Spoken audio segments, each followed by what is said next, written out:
ବୃଷ ଘରେ ଶନି ବସିଲା। ବୃଷ ହେଲା ଶିବ ଠାକୁର, ଷଣ୍ଢ, ନନ୍ଦୀ ବାବା।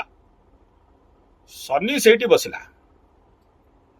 ଶନି ଯୋଉଠି ବସିଲା କହିବ ବାବୁ ତୋତେ ଆଉ ଏଠି କେହି କାମ ଦେବେନି, ତୁ ଶିବ ଠାକୁର ପାଖକୁ ଯା। ବୁଝିଲା? ଏଠି କାଳି ମାଳି ଆଉ କାମ ଦେବେନି। କନସେପ୍ଟ ବୁଝ। ତ ଏ କଣ୍ଡିସନ ରେ ନିହାତି ଭାବରେ ତମକୁ ସ୍ୱାଭାବିକ ଭାବରେ ମୃତ୍ୟୁଞ୍ଜୟ ମନ୍ତ୍ର ସହିତ ଶିବ ପଞ୍ଚାକ୍ଷରୀ ମନ୍ତ୍ର ଜପ କରଣୀୟ ହେଲା। এটা টপ ଫ୍ୟାକ୍ଟର ଅଟେ। ଆଚ୍ଛା, ହେଲେ ଏଇ ଶନିଟା ଟିକେ ତମକୁ ଦୁର୍ଯୋଗ କଣ କରିଦେଇଛି କହିଲ? ଚନ୍ଦ୍ରମା ଠାରୁ ଶନି ପଞ୍ଚମ ହେଇଯାଇଛି। ଚନ୍ଦ୍ରମା ଠାରୁ ପଞ୍ଚମ ଶନି ବିଷୟରେ କଣ ପଢିଛ ମୋ ଚ୍ୟାନେଲରେ? ହିନ୍ଦୀ ଓଡ଼ିଆ ଚ୍ୟାନେଲ, ଇଂଲିଶ ଚ୍ୟାନେଲରେ? ନା, ଭାଲୁ ବସରେ କହିନି, ପନୌତି। ଲୋକଟାକୁ କଣ କରେ? ଅସୁଭିଆ। କଣ କରିବ? ସୁନା ଧରିଦେଲେ ଚୁନା କରିଦିଏ କହନ୍ତିନି? ହଁ, କିନ୍ତୁ ଭାଗ୍ୟକୁ ଏଇଟା ମିତ୍ର ଗୃହୀ ହେଲା, ତେଣୁ ସେତେଟା ପ୍ରୋବ୍ଲେମ ତ ହବନି।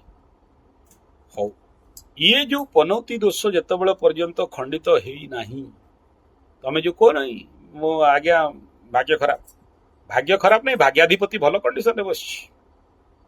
ଭାଗ୍ୟାଧିପତି ଇଜ ଗୁଡ, ସେଠି ପ୍ରୋବ୍ଲେମ ନାହିଁ। ଏବଂ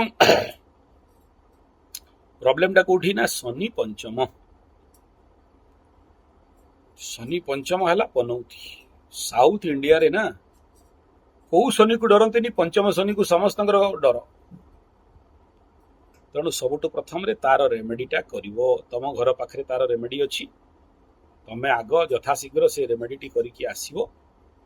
ଏବଂ ଏଇଠି ଶ୍ରାବଣ ମାସ ଭିତରେ, ଆସନ୍ତା ଶ୍ରାବଣ ମାସ ଆମର ଏଇଠି ପୁରା ମାସ ତମାମ ରୁଦ୍ରାଭିଷେକ ହୁଏ ହେଲା। ତମକୁ 2 ମାସର ଟାଇମ ଦେଲି। ଏଇଠି ଏଇ ଦିଟା ଯାକ ମନ୍ତ୍ର ଏଟ୍ ଏ ଟାଇମ ଜପିବାକୁ ପଡିବ, ଠିକ ଅଛି? ବେସିକ ଲେଭେଲରେ ତାକୁ ସାରିବ। ପ୍ଲସ୍ ଯେହେତୁ ଶନିରେ ଶୁକ୍ରର ଅନ୍ତର୍ଦଶା ଚାଲିଛି, ଚେଷ୍ଟା କରିବ ଇଏ ଗୁପ୍ତ ନବରାତ୍ରରେ ହଉ କିମ୍ବା ଆଗାମୀ ସମୟରେ ଯୋଉ ସେପ୍ଟେମ୍ବର, ଅକ୍ଟୋବର, ନଭେମ୍ବରରେ ନବରାତ୍ର ହବ, ସେତେବେଳକୁ ଶନିରେ ଶୁକ୍ର ସରାସରି ହଉଥିବ।